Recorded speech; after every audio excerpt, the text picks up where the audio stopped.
Welcome to episode 7 of the Party Wagon Podcast, where we talk about all things TMNT, past, present, and future. I'm your host, Brendan, from the YouTube channel Brendan's Rambles. And I'm Eric from the YouTube channel No You Grow Up. And in today's episode, we both talked about this a lot already, but it's probably a pretty big deal for both of us. I feel like it's going to take up the bulk of this intro, but Super 7 is what we're going to open with. We're going to save the funner topic, Shredder's Revenge, for later, but I've made 2 videos on this already. You've made a video on it. And honestly, it was pretty hard for me to not make more videos on it. But after 2, I was like, all right, I'm just going to save the rest for the podcast where I just won't have to worry about editing or sticking to a certain time frame or anything. So we can really dive into it today. There's a lot to be said about this topic. I guess before we jump into that, we haven't in a while done, what have you been up to? So, I mean, been pretty busy with work, honestly. And dude, so daylight savings kills me. I work at 5 a.m. and like I just have had a really hard time adapting lately. So like I've been taking naps when I come home after work, and I never usually do that. So I'm having a hard time catching up just from daylight savings. Other than that, nothing. I've kind of gotten back to doing a little bit more videos and stuff like that, which has been nice. And I've started reading comics again, like outside of just like the couple that I get in my pull every week. Like I've finally started reading again and just kind of rebalancing my life. Like I feel like for a while, I was just kind of putting all my eggs in the YouTube basket and stuff like that. Now I'm kind of, I guess, just rebalancing and things. So, yeah. How about you, man? All right. I mean, I just chipped one of my fillings in my mouth. Dude. Like it was one of my old fillings from 2011 or something. It just broke. So that's a few $100 I'm gonna have to spend that I don't have. Right. Which is more reason why I hate Haulathon. But yeah, other than that, I can't really complain. Just a lot of work around the house this past week. Got new couches, got a new vacuum, got a bunch of new stuff. So Heck yeah, good for you. My dog, we're trying to get my dog to use the new couches. He doesn't like them now, but wait, so you're trying to convince your dog to go on the furniture and it doesn't want to? So my dog thinks his job is like standing in the window and watching. Okay. And like alerting us when someone's coming and everything, and protecting the neighborhood and everything. And he used to stand on the arm of the couch and look out, or like hunch over it where he could see out. And the new couch, it isn't exactly the same. So we're slowly trying to ease him up, because if he doesn't feel like he's working, and then he doesn't feel like he has a purpose, and like you got to give him like. So most people are trying to tell their dogs not to go on the couch, and we're trying to tell our dog to go on the couch. That's about it for me. Other than that, basically just business as usual. Just I might sound a little weird because, I have half a tooth on one side of my head. But I might sound a little weird in this episode. Monday, I'll get it taken care of. And I know for whatever reason, my video is really dark on the video version of this podcast. So there's just a cloud of gloom over me right now, I guess. I feel like the first episode we did, you started kind of dark and I started light, and then it kind of changed as the sunset. Like you got lighter and then I got kind of darker. So I guess because it's lighter out earlier now. If I actually turn these lights off behind me, it would probably be lighter in general, actually. Right. I think the contrast is what's doing it. But you brought up Haulathon, so how's your hunting been going? What do you have left to get that you've been looking for? For the toon line, the only thing I'm missing was like what the hell are they calling them now? Like Tall Thug and Dumbass, or whatever the hell are their names? Dumbo. Oh yeah, those are the Disney names that got taken away. Is it just Tall Thug and Short Thug? I can't even remember what they're actually labeled. I can't remember. Whatever. Big Guy and Dumbass. I'm missing them. I've seen them in stores. I spent so much money on this crap already. It's like I think they're going to be around for a while. I think so too. They're not must-haves. So it's like I've got everything else. I recorded a video actually of me kind of like reviewing the figures, but I kind of didn't like the way it came out. So I don't even know if I'm going to post it. Gotcha. Yeah. Most of them are pretty cool. I'm pretty happy with most of them. I mean, I probably have like a bit of an issue with almost each one. Okay. The one I wanted to go over specifically, Chakahachi, the little shoulder pad on him, what's supposed to be holding that in? Because there's a hole, like there's supposed to be a little pin or something. So I haven't opened that set yet. The only thing I've opened is Rex, the accessory pack, and then the black and white Usagi. I'm going to open Chakahachi, the Lotus 2-pack, and then the Rhino Man and Mighty Hog 2-pack, and then what's the third one that's not the Mona gang members? Yep, the Jerk Savage and Mona Lisa. Those are the 3 I'm going to open in my next video. So I haven't actually opened those sets yet. Oh, okay, gotcha. Yeah, because there's a little. I don't know why they didn't just do like a hole in the shoulder, a peg on the shoulder pad, and you just plug it in. They're trying to do like some crazy innovation. Like we're going to recreate the way articulated shoulder pads are done. And it's like these little tabs sticking off this tiny little hole that goes through another hole that's sticking off a tiny little peg coming off his arm. And it's, I'm guessing there's supposed to be a little plastic peg or like a little string or something in there normally. When I opened my package, it was just off. There was nothing holding it in place. It was just floating loose in the package.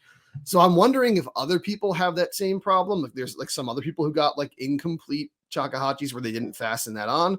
Okay, I was gonna say, because I'm assuming maybe then it wasn't supposed to even come off, and yours might just be jacked up then. Yeah, it might just be broken unless there is nothing that goes through that hole and it is just supposed to slide on loosely. But like if you touch it, it falls off. Okay, yeah, because I haven't. So I've kind of stopped watching reviews, honestly, because one thing I don't want to like, I want to try to start having my own, like, or just make sure I'm not like just subconsciously saying things other people are saying. You know what I mean? So I haven't actually watched any reviews on the figures yet. So like, I don't even know what to be like looking out for or any of the common QC issues that have happened with any of the figures yet. Yeah, I think I've seen like 1 or 2 videos on shakuhachi and nobody mentioned that. So I'm guessing mine's just damaged. Yeah. But, Might have been, you might have been the one, man, the 1 out of 1,000. Now you got to raise hell. Yeah, it sucks. Especially when the thing's like, $60 plus. But right. But for the record, at least it's shakuhachi and not somebody you really wanted more anyway. So yeah, it's one of those F tier characters. So Rex 1 is definitely the best, like bar none of the new toon ones. I think that's by far the best figure. I love everything about that figure. The only thing I would say is a problem, like you said, you can't actually use the VHS tapes with them. You can't. Yeah, I really expected that to. I mean, when I opened that up, I was very surprised that, like, I don't even the control panels, like, because I didn't really get into it too deep on that or anything, but like, I don't know. It just feels like that inside of the chest was really an afterthought with him. It almost, they did so little with it. It kind of just seems like, well, why even put the feature to open the chest on? Well, that's what I'm saying. If you can't take the tapes in or out, what is really the point? You know what I mean? Like, I mean, it looks cool, but like he comes with 3 VHS tapes. What am I supposed to do with? He can only hold 2 at most. Exactly. So like, he could have 2 there and then 1 in his chest, but like, no, they didn't. I don't know. But he's an awesome figure, though. He's really cool. I guess I'll just do quick reviews of them before we jump into Super 7. Go ahead, I gotta hear your thoughts on Mona Lisa now after all this time, man. Might as well start with her. We'll get there. Mighty Hog and Rhino Man. When I first opened them, I was like, oh, these are probably the coolest. These are probably the best ones. And they're definitely an improvement on the original Bebop and Rocksteady that they did. The coloration's better. The size of them is better. They're more like bulky. Their heads aren't as long. Like Rocksteady's face is really long. They're great looking. I will say I have 2 complaints of them. One is the way they did the opening mouths, the jaws. The way it's articulated, the more you push it down, the more it kind of comes out. So like you can see like the jaw gets disconnected from the cheek and it pushes forward. So it ends up looking, and the way their teeth go, they're like going outward.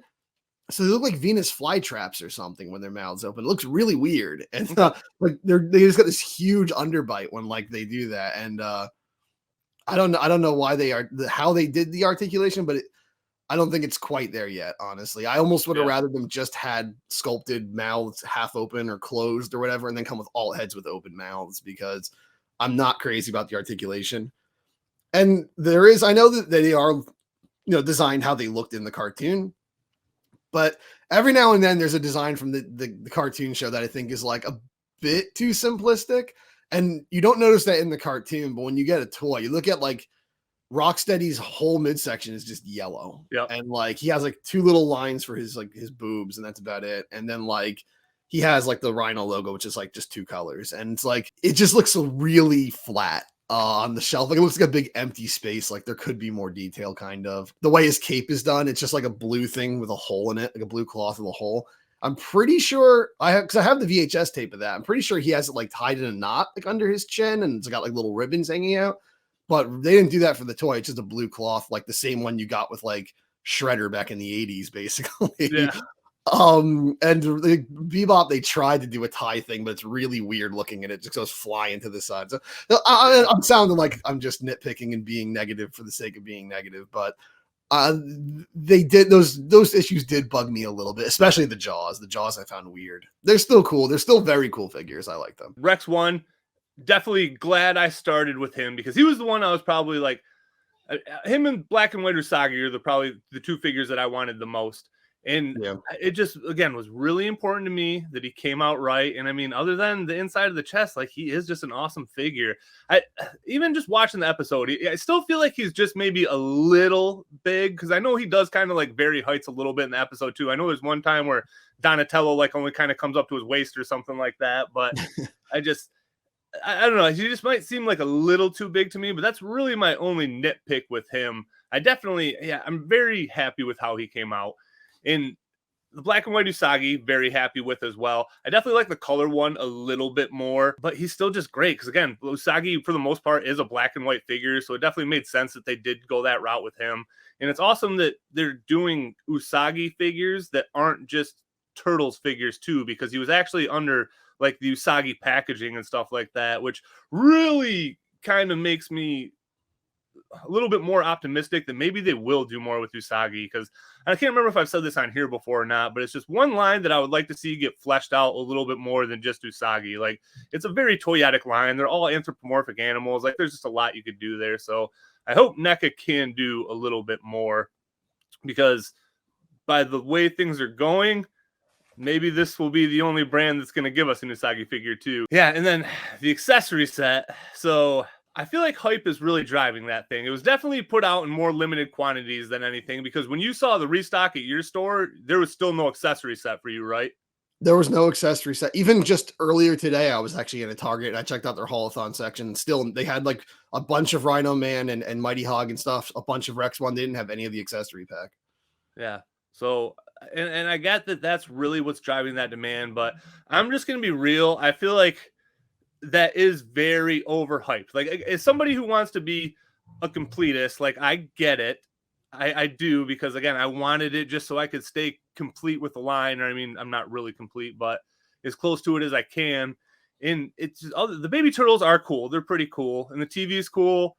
But I mean, really, it's just a lot of stuff that's going to go in a plastic bag and sit in the drawer for probably the rest of its life. So yeah, for me, most of it's just sitting in the package. I'm just, put the package in my basement, and like Rat King's cheese pictures in there. The Baxter Stockman head is what's in the there. Rat King picture from? I can't remember. What is that cheese picture from? It's I forget what episode it is, but he just steals that. He like breaks into a museum, sees that painting, and just steals it at one point. It's like a 1 second gag. I can't think of what season he was in. I can't even think of that episode. Like, I can't remember, honestly, but it's like probably there's a lot of Rat King season 3, season 4. It's probably in there. But I want to say it's actually later than that. I don't remember, honestly. It's like a throwaway gag, and they made like a whole thing out of it. So, yeah, they have guns in there. I don't even know what the hell they are and stuff. Like, they have like remote controls and guns and everything. I'm like, I don't remember what the hell this stuff is. I'm pretty sure the Ray Blaster is from Leonardo Lightens Up. I think that's like one of the few things that I just knew right away when I saw it, what that was from. Okay.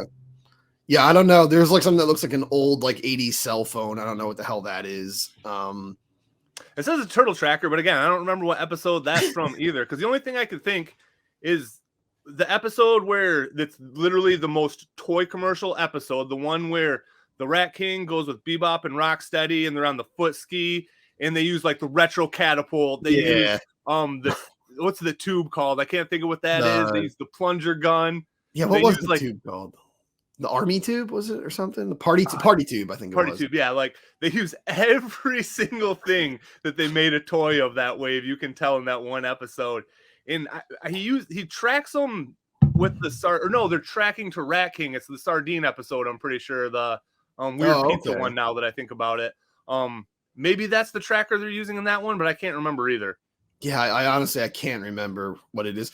I agree with you though. I think that accessory pack is really overhyped. Like, I'm glad I have it, because I can't even say I'm a completionist, because there's a lot of stuff I'm never going to get for this line, like the play sets and the party wagon and stuff. But I like to have, most of the figures that come out.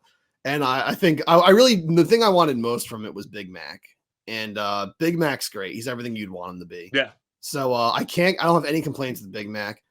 The baby turtles. I feel like his shoulders could break really easy. Oh, yeah. Like, he feels, because like I said in my review, I felt like he was gonna be in a 2-pack. I felt like he was gonna be just a character, but when you get him, you're like, okay, this definitely doesn't feel like a full character. You know what I mean? Yeah, I agree completely. When I was watching that video, I'm like, this is exactly what I was gonna say about this guy. Because it's like you get him in hand and you realize, like, oh yeah, he's like, he doesn't feel like a full character. He feels like a vacuum with some bells and whistles. Right. So He does but look he's great cool. though. Like there's not really any complaints with that as far as he goes. I mean, he's very simple, but he looks great. Yeah, and his design in the show, he had those real thin joints, so it's like it feels like his shoulders could break, but it's like that's what they looked like in the show. So Yeah. But yeah, he's the best reason to get that pack. Again, though, the packs are what, like over $50, so it's like I don't know if he's worth $50. Yeah. But the baby turtles are cute and all, but like you said in your video, they don't stand very well. They're very limited articulation. They're like, they're not like, you know, slug figures, but they're very limited articulation. And I kind of, for some reason, I was expecting them to have like swappable faces, like how the modern turtles are now, like the update of the Toon Turtles are, but they don't. They all have these like set expressions on their faces. Like Donnie's always pissed off and stuff. And they're pretty similar too. Other than Mikey's, I feel like the other three have just very similar faces. Like, I don't know. It seems like they could have done a little bit more there as far as differentiating them a little bit. Yeah, I think Raph and Don might even have the exact same head. I think Leo's smiling if you look at him. I could be wrong. And Mikey's the only one who actually has like a mouth open smile. Like he actually looks like unique. The TV is awesome, but at the same time, it's like that should come with the living room playset. Like because if you get the living room playset and it doesn't come with that, you don't have the living room really. Like you don't have the living room playset. So like the main part of the living room is the TV. Yeah, so the TV and the couch. What else is even in there? You know what I mean? Those are the only two things that I can recall that are there. Well, there's like the picture of like King Ghidorah from Godzilla or whatever on the wall. Gorgonzola is what they call it in the TMNT universe. Gorgonzola is like their Godzilla, but the picture they have on the wall is like King Ghidorah, where he has like the multiple heads and the golden dragon. So I'm guessing that's supposed to be like their equivalent of Ghidorah from the Gorgonzola movies or whatever. But I have Gorgonzola on the TV actually on the for the thing. It was between him and Ace Duck, and I'm like, well, Ace Duck's already in my display. Gorgonzola isn't. So I feel like it's Ace Duck's only appearance, man. Like that's crucial. You know what I mean? Like, that's it. That's his time to shine. Exactly. Yeah. That's why I was thinking Ace Duck, but I'm like, I got him here. I got him in the Playmate section. I've got him in the Super 7 one. Gorgonzola's nowhere, so Gorgonzola's going in. And I feel like monster movies were what were on the Turtles TV more than anything else. Like all they did was watch monster movies. So my baby Leonardo, though, I was putting the swords in his hand. When I was like pushing his sword in his hand, the blade on one of them just like twisted right off. Oh, like it brushed against his chin and just like boop, just popped right off. It was just like, come on, man. Now he's only holding one katana. That's a bummer. Yeah, but really nothing else in that set am I really going to use. I just threw all of Rex 1's VHS tapes around the TV. I guess what else is left? There's I got the Grunt and Jersey Red. They're all right. Grunt has really limited articulation, especially in the mutant form. I put him in the mutant form, and he doesn't come with alt hands for the mutant form, so he can't even like hold his katana and stuff when he's in the mutant form, which is kind of. Does he just have fists? He just has like weird like lizardy hands. Okay. Which they look cool, but he can't hold anything. Yeah. Jersey Red is probably the number one figure I didn't give a damn about because that's the top of my list for sure. Like that is the top of my list is like, okay, this is, and again, I don't know what constitutes a deep cut could differ for many people because there's many characters that are only in one episode. Like Rex is only in one episode, but Jersey Red that is a bottom of the barrel character. You know what I mean? Like if she didn't beat April up, she would be completely forgettable to me. And I think the one line she's like, those guys look a lot better, you guys look a lot better than they do. Like that's the only two things I can think of when I think of Jersey Red. And I've seen that episode a lot. I barely even remember that. I remember her beating up April. It's about it. I really just don't remember that much about that character. She never stuck out to me. I will say though, her figure's really well made. I actually have like zero complaints with her figure. That's what's always weird about the characters you don't care about. They get good figures. Just like Scratch from Super 7, the one figure I didn't really give a shit about, and he's a pretty damn good figure. Yeah, I don't know. Like, I guess they did Jersey Red because someone on the team just really liked Jersey Red and they wanted to do a figure of her because it came out really well.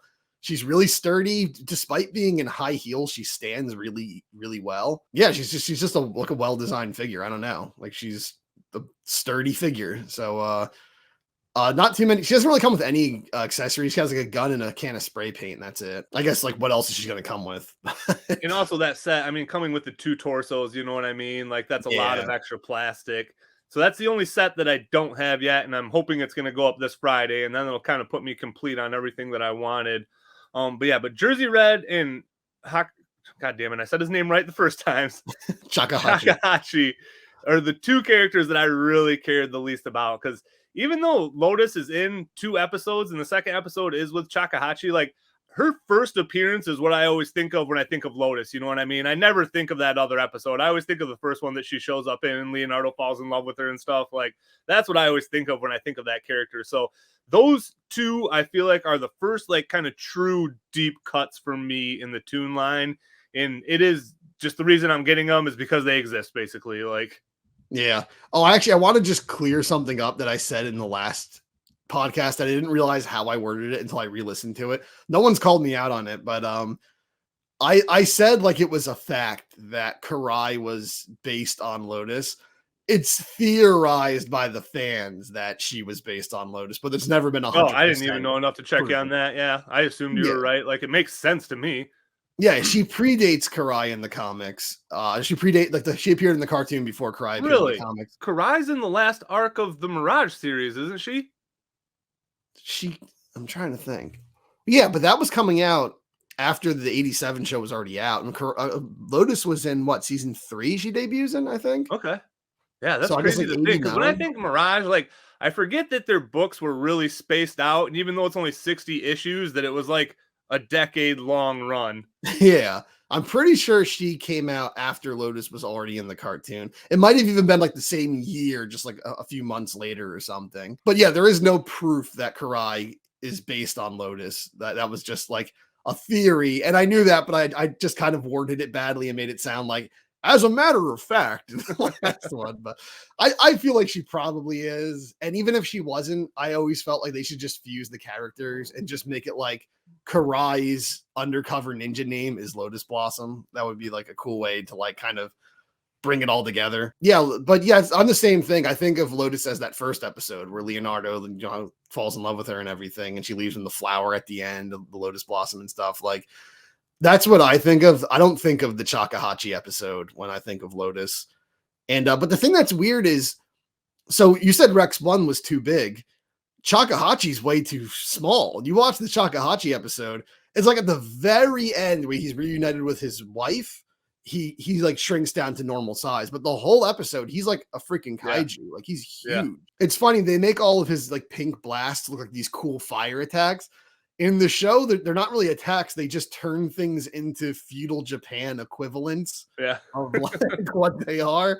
So it's like, it looks like he's doing all these cool attacks, but he's really just remodeling is really all he's doing. But yeah, it's kind of weird that we got him so small that we didn't get him as an ultimate, as like a big figure. Yeah, I never actually thought about that, because they definitely like doing it. They did it with Rex. They did it with Metalhead and not Metalhead, Chrome Dome. Yeah, I mean, I guess they did do it with Metalhead too, but yeah, like. Yeah.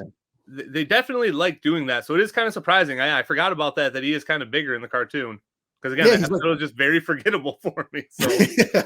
It's really not one of the more memorable episodes. It's one of the more forgettable episodes. I think that's the thing too, is like Rex 1 was only in 1 episode, but it's a very memorable episode. Yeah. Whereas like a deep cut becomes a one-off character who was in an episode no one cared about, I think. Like, I guess to bring us into the last 2-pack to talk about, Mona Lisa was a one-off character, but a lot of people remember that episode. It was on VHS and everything and stuff. I don't think the Takahashi episode was ever on VHS. I never even saw it till I was an adult. So yeah, I know I saw it as a little kid. To be honest, the thing I remember the most from it as a little kid was not Takahashi. It was not the Return of Lotus Blossom. It was this weird 2-second gag at the end of the episode where Mike goes to get like a pizza out of the oven and there's a tire in there instead or something, and Raph like, I was looking for that or something. It's like, it's the weirdest like ending gag of any episode. But I always remember like Mikey holds up the tire And then like the black that fades away, that kind of stops around the ring of the tire and then goes away. And that image stuck with me my whole life. And I didn't even remember what episode it was connected to. But yeah, I guess so. The last 2-pack is Mona Lisa and Dirk Savage. Dirk Savage is a character I have no nostalgic connection to. I found out about him when I was an adult. As it is, I read about that episode years before I ever even actually watched that episode. Everyone's made the Bruce Campbell jokes. I know he looks just like Bruce Campbell. So he's fun. He's cool in the episode he's in. And it is a memorable episode because they brought back the Punk Frogs and Mondo Gecko, and they brought in Toka and Razar. So it's definitely a memorable episode if you saw it, but nobody saw it. Yeah, because I mean that was what, a season 6 or 7 episode? 7. That was 7, yeah. Yeah, that's a late one. So I didn't even know the cartoon was going at that point.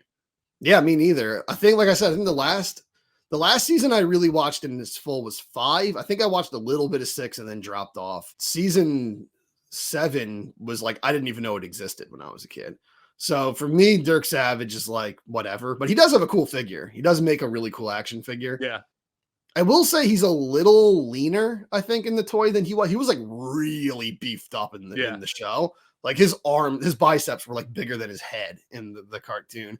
But I've noticed for the line, they always make the humans a little skinnier than the mutants are always more buffed up than the humans are. Yeah. Like Rat King, they made very lean. Shredder, they made very lean, where you watch the show and those guys are huge, but I guess it's just what they do. So it makes him look a little small. Like Dirk's shoulder pads like a little bigger on him than they should. Like his arms should fit them a little better, but for the most part, he's great. Again, I guess there's Mona Lisa. So you first were able to grab Mona Lisa for me and send it over, but I also had bought one in that time that I found. I knew you were going to get 2. I knew you were going to do it as soon as you said you saw all the figures there that day. I was like, my original plan was whenever Mona Lisa gets released, I'm going to get 2 because I want to display both heads. But then they announced Haulathon. I'm like, oh no, if I have to buy all this other stuff, I'm not getting 2. But then I saw her in stores and I'm like, all right, screw it. I'll get 2. So I just got and I have like one, she's like sitting up on my shelf above my TV. She can actually pose really well. I'll say that. You can get her in almost any freaking pose you want. Nice. I have her like sitting with like one knee over here and then like one foot hanging down there. And she's waving with a hand on the hip and everything. Like you can get her in all these crazy poses, but she is kind of mixed, I think. So originally she was like one of my most wanted figures. Pretty much once we got Mondo and Muckman and stuff, I was like, okay, next one I want the most is Mona Lisa, because we were starting to get like all the ones I wanted. I kept expecting her every year, like, oh, they're showing off new toys. Mona Lisa's coming, right? And they never showed her off. Then they finally showed her off, and I'm like, oh, that figure looks kind of bad. Like I didn't like it. And then I started seeing people. I saw like a review or 2 of it, and there was one I saw where she actually like they showed up close shots. I'm like, oh, it actually looks a lot better than I thought it did. This looks pretty good. Now I'm hyped to get it. Then I got it, and it's like a mix of both. It's like there are things I really like about it, and then there's things that I think are still kind of a little crappy. I still just think she's too scrawny, too like petite. I think like her shoulders are like tiny shoulders for sure. They're not as wide as her cheeks. Like that just looks weird. And I don't know. I just think like, I'm not saying like you got a Jessica Rabbit her or anything. I'm not asking the super voluptuous Mona Lisa. Like she wasn't even like super voluptuous in the cartoon, but you know, she was filled out, you know, she was like even her arms are like a little chubby in the cartoons, like a little thicker than they are. The toy, they're like twigs. They're like pipe cleaners. Yeah. I just think that's the overall just like midsection, like the head's fine. The legs are generally fine. Maybe if the middle was bigger, the legs might be a little bigger to match. But like that midsection is just weird. She's also kind of like slouching, where she looks like kind of like a stoner. Like she's just like, oh, like her head going forward and like her pelvis sticking out. Like, it's kind of weird. No, but in general, she looks good. The smiling head, she still does look a little like a Fraggle from certain directions. The only complaint I have with the angry head's really good, actually. The only complaint I have with the angry head is if you look at her teeth, it's like they just drew like a black diagonal line going up. So it's like, it's not even curved. It's just like a straight jagged line going diagonally upward. So it's like her teeth would be like sideways in her head or something. Like the way the line's drawn. Is it just supposed to be the gap between her teeth? Like she has her teeth open a little bit? Maybe it's too diagonal to be horizontal or vertical. It's like in between both. Okay, yeah, I haven't really stared at my pack too hard yet, so yeah, it's weird because I have her like in my main setup with the angry head. She's like training with Raph in the sewer. I have her the sewer. It's really another VHS tape shelf that I just threw all like the neutrinos and Mondo Gecko and the turtles in. But yeah, but overall she's fine. I'm just happy to have a Mona Lisa figure. I don't know who my most wanted figure is now. I guess Ray Fillet. I will say also her accessories are weird. I understand she was like, well, what was she, like a chemistry major? She was like a college. Yeah, she was a lab assistant for the bad guy in that episode. I can't think of what his name is. Is he a doctor or professor? I can't think of what he even is. No, she was. She was working for like a professor, and then they got attacked by a pirate, and that's the bad guy. Oh, okay, that's what happens. Yeah, you're right. I don't know what happens to the professor. I know the pirate just killed the freaking professor. But which I actually always thought was kind of funny, not to get too off topic, but Mona Lisa in like her flashback, we don't know how long ago this is, but in her flashback, she was in college. She's dating a Teenage Mutant Ninja Turtle. Like she's rocking the cradle, man. Right.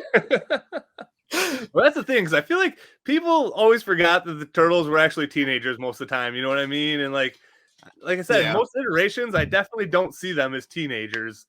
Yeah, in that show, I just always thought of them as being like 25 or something. Yeah. You don't think of them as being teenagers. Yeah, she just comes with lab equipment. She comes with like beakers and all this stuff and flasks, and it's like I get she did the science stuff, but that's not what I think of. I would have wanted like there's like the what do you call it? Like the ship steering wheel thing. She knocks off the ceiling that falls on Raph. Like she come with that. She's like tying up the people steering the boat. She come with the rope or something. Like I think of more of like that kind of stuff when I think of Mona Lisa, like the ship stuff, like the nautical kind of stuff. Whereas like they just gave us all like science stuff. Like, oh, here's some textbooks and like those didn't even appear in the cartoon, I think. Yeah, because I mean, she really didn't show up with much or do much with anything other than, like you said, the very few things you just said. And the chandelier thing would have been pretty cool because I mean, you could have put that over your Raph. I never would have did it, but it would have been cool. I mean, or you could just throw it around a bad guy or something. Right. I mean, for the toys, you can do whatever the hell you want. She could be fighting Rat King or something. So, yeah. But speaking of Rat King, I think it's time we move on to the elephant in the room. Oh boy, Super 7. Yeah, so I had people that just listened to the most recent episode of the podcast. They're like, "Hey, thought you were going to talk about Super 7 in that one." So, yeah, that news literally dropped the day after we recorded last time. I'm pretty sure. I think it dropped that next day. Yeah, it did. So yeah, I mean, I don't even know where we want to start here, but Super 7 seems to be going in a different direction, and I, for one, am very bummed about it. Like, I don't really know what to say, and there's a lot of rumors going around. We don't really know. We don't know anything that's fact. Everything is a rumor, but it really seems like with how sharp of a direction they're turning, it seems like Playmates would have been like, yo, you can't just keep doing all the stuff we've done, and that seems to be very clear by Wave 10. Yeah, that's the big rumor going around. It's almost hard to call it a rumor because, there's so much evidence stacking in its favor, but it's still a rumor. It's just so weird, though, because they must have had to have made an agreement, like signed a contract with Playmates in the first place to do this. And because Playmates owns the rights to those designs. So, like, legally, they wouldn't be able to have been making these figures for like 2.5 years if Playmates wasn't okay with it. So it's weird that Playmates is just like, okay, we're breaking our contract. I guess because they're trying to do, what the hell is that, like the Ninja Assassin Force, or what the hell is that thing they're trying I can't think of what it is. There's 6-inch line that they're single packing all the figures, and now I can never remember what it is. Yeah, it's like, I think maybe now they're doing this, they're like, well, we don't want Super 7 being competition with our way inferior figures. So but the thing is, they've been pumping those figures out all this time, you know what I mean? Those molds have been around longer than Super 7 has. And I just, it almost seems like there's a lot of things that are falling kind of in line with how like Masters of the Universe Origin started. So Motu was going to start 2 new shows. They were going to do the Revelation show, and they were going to do the Kids CGI show on Netflix. And the first thing they actually got out when they were hyping everything up was the Origins line, because they already had the shelf space paid for. And that's kind of where that line kicked off. And I don't even think they meant for that to like be as successful as it was. Like, I don't even think they were ready for that. Same with like their Masterverse line. Like, once that took off, like, I don't think they were ready for it. And if Playmates is smart, they would have been paying attention to that And this would be their time to do the same thing, because since Rise left, they really haven't had any shelf presence. When the Four Turtles got re-released, and then the Party Wagon was out for a little bit, they had some shelf space at Walmart for a little bit, but that was pretty much it. And now they have retail space at Target again. They have it at Walmart. I just went to Meijer, that store I told you about last time, and they had the Turtles figures there too. So they're out in retail space like everywhere now. So if they were going to do something like an Origins type line, I feel like now would be the time for them to do that. That being said, I think I'm thinking way too highly of TM or Playmates, and they're not going to do that at all. And they're just going to keep pumping out more of the old molds like they've been doing. Yeah. I mean, they might, because the Triceraton one was new like a year ago or something. So they might do like a new one a year or something like that. Like, I don't know. But I mean, there's just no reason to jump into a line that someone else had already been doing better than you can possibly do for the past 2+ years. Yeah. I don't know. I've been seeing those figures everywhere too. Every store I go to has those Playmates figures now. Yep. Regardless of what's happening with Playmates or any of that, I think, again, it's just a rumor, but I'm pretty positive the Four Horsemen are gone from the Super 7 I think line. so too. Like, looking at the figures, they just, like I said in my videos, they just seem flat to me. You know what I mean? Like, they just don't seem to have that just like spark. And it's more than just not being the Playmates designs. Like, I feel like NECA is going to show off a Karai figure soon, and it's going to look a million times better than the Super 7 did. And it's going to be cheaper too. You know what I mean? So if that's the route they want to go, like, I think the best advice anybody could get Super 7 is just to stay the fuck out of NECA's way right now, because they're just slaying in all lanes. And if that's the lane they want to go into, I don't see it being good for them. Like, their only hope is if they can do more of the things like the April. And I don't think that was the best first attempt ever. I know people like it, and I'm not going to hate on anybody that does like the new stuff. Like, to each their own. If you like it, awesome. But I don't know. It just seems very flat to me. It just doesn't have like just that edge that I feel like the line has had up to this point. And I think you're right. I think it's because they're sculpting these in-house now. Yeah. Just the way the human, which is pretty much all human characters, but just the way the human characters look, like when you look at that April, like you said, there's something flat about it. It has that like generic, like $30 action figure you see of any other line, like in Target or something, look to it. It doesn't have that Super 7 Four Horsemen like seal of quality look that we've come to know.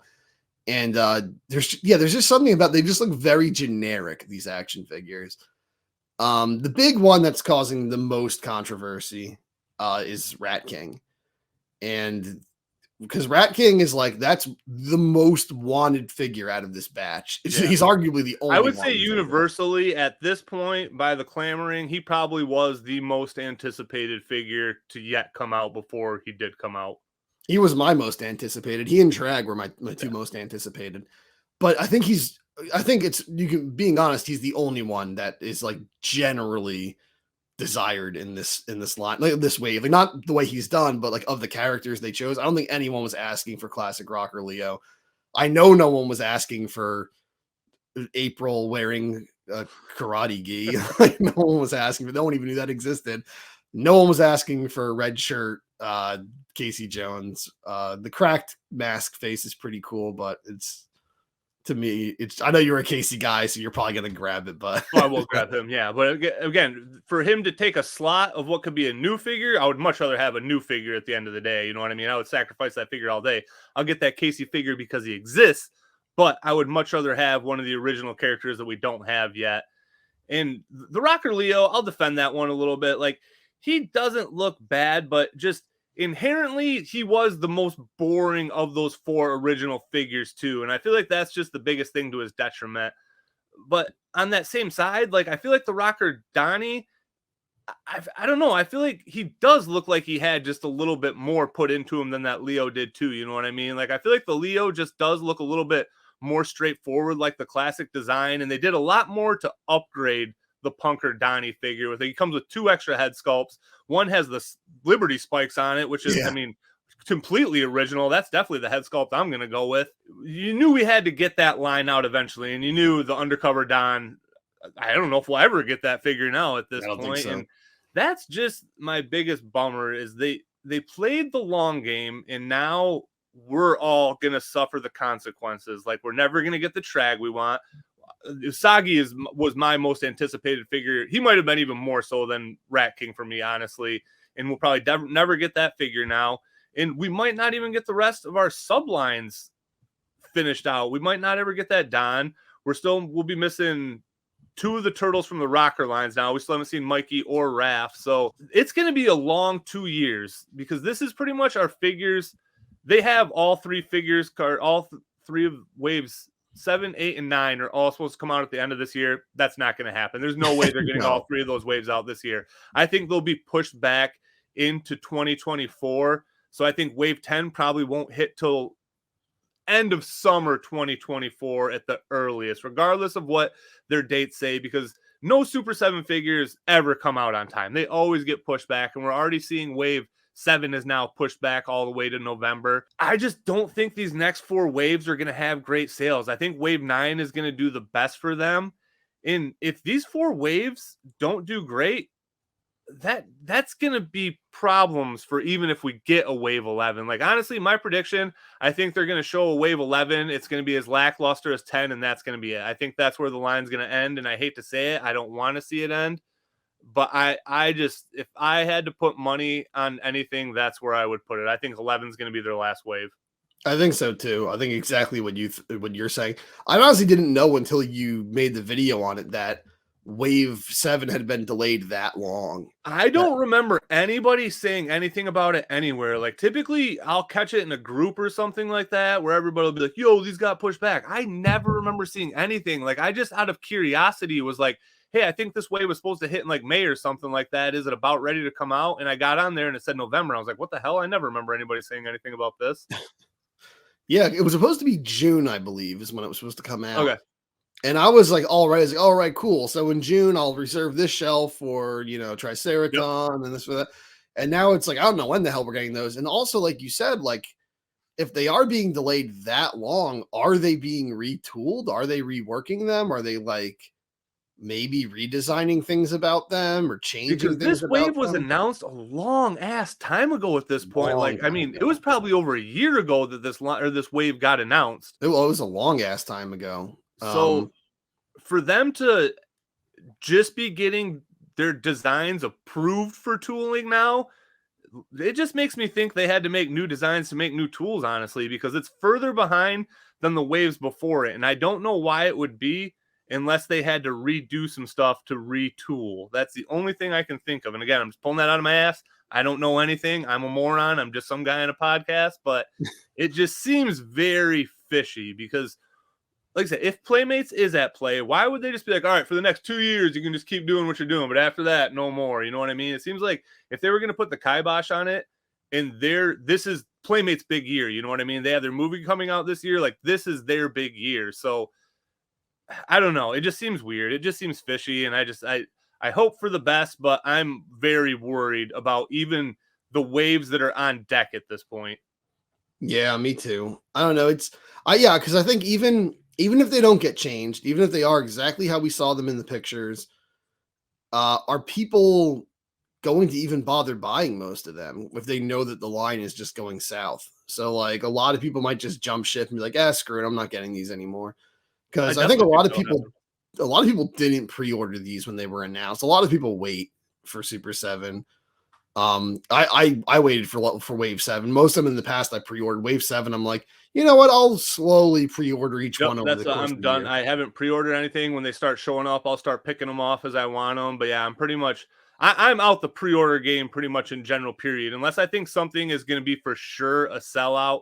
Like, I've kind of gotten out of the pre-order game in general because sometimes if you just dick around and wait a couple weeks, stuff will go on sale immediately. You know what I mean? Like waves, 5 and 6. I got a lot of those figures for $38 from Entertainment Earth. You know what I mean? So not having the money for those figures when they first came out actually ended up helping me later down the road. Yeah, it does. I mean, because these aren't selling for anything on the aftermarket. They're like No. halved almost on the aftermarket. Yeah. And like you said, like very quickly too. It's not like you don't have to wait like years for them to like lose value. They're kind of like right out of the gate. They're just like, all right, a week or two has gone by. All right, they're halved now. They're like half the price they used to be. And really pre-ordering at this point, I would just feel like a sucker pre-ordering them. Yeah. But same with like, I don't know why anybody would ever order these from Super 7 directly. You know what I mean? Like, yeah. I don't know what the benefit to that would ever be. I don't know. It just really confuses me why people do that. And then you're get 'em locked a in little. too, you know what I mean? And they've been shown that they will deliver a product that looks nothing like their 3D renders. So You get them a little earlier if you order them direct from Okay. Super 7. I forget which ones I ordered. I ordered some of them from Super 7. I think it 'cause was I've only ever actually- ordered their exclusive figures that end up being on Big Bad Toy Store all the time anyway. Yeah. But I think Wave 5, like Leatherhead and all that. I think I got that from Super 7 directly. I think. Yeah, I don't know. There's definitely fishy stuff going on. I can't put my finger on what it is. Again, even if it is as simple as Playmates said they can't use them anymore, it's like, well, why? Like, there's more to that story that we don't know. It's like there definitely is. That's weird for them to just do that after Super 7's just been very openly doing this for years. Like, clearly, Yeah. Playmates gave them the okay. So, I've never checked the bottom of the packages that they come in the Super 7 ones. I don't know if it writes Playmates in like the legal information on the bottom. It might not. I don't know. And see, this is where everything is just confusing because I mean, like, what if they never actually had a deal with Playmates? You know what I mean? What if Playmates literally just didn't give a fuck so much until they're like, okay, we're putting out Turtles again, we care again. You know what I mean? Yeah, like, they might have. Yeah. I don't know. And I really don't know. Something else you said that I kind of wanted to touch on too. So you talked about how people like knowing that the line might not be what they want it to be going forward. They might already be getting out completely, even of the waves that are coming out. But I'm still very excited about like Wave 9. You know what I mean? I'm very excited to get a lot of those figures. Hopefully they do come as shown.